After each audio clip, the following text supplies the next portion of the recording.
Second core area వచ్చేసి production తీసుకున్నాడండి. ఇందులో మెయిన్గా ఎక్స్చేంజ్ అండ్ లైవ్లీహుడ్ మీద ఫోకస్ చేశాడు.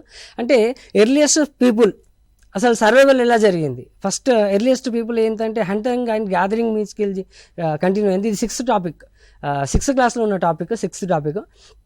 సో మెయిన్గా వాళ్ళు సర్వైవల్ కోసం ఏం చేశారు, మరి మనం ఇప్పుడు కంప్లీట్గా చేంజ్ అయ్యాము. ఓకే, సింపుల్ సబ్సిస్టెన్స్ ఫార్మింగ్ నుంచి డైరెక్ట్గా మనం ఎక్స్టెన్సివ్ అండ్ కమర్షియల్ ఫార్మింగ్ పోతా ఉన్నాం. ఈ కమర్షియల్ ఫార్మింగ్ అనేసరికంటే ఆటోమేటిక్గా మనం ఏం చేస్తున్నామంటే heavy using of chemical fertilizers use చేస్తూ ఉన్నాము. What is the impact of that using? For example ఇందులో మెయిన్గా రాచెల్ కార్ల్సన్ రాసినటువంటి సైలెంట్ స్ప్రింగ్ అనే బుక్ దానికి ఒక మెయిన్ ఎగ్జాంపుల్ అండి.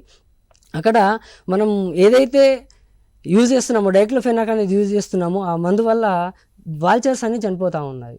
So it is completely going for imbalancing of ecosystem. So అలాంటి ఏరియాస్ని వాళ్ళు కవర్ చేస్తూ ఉంటున్నారు.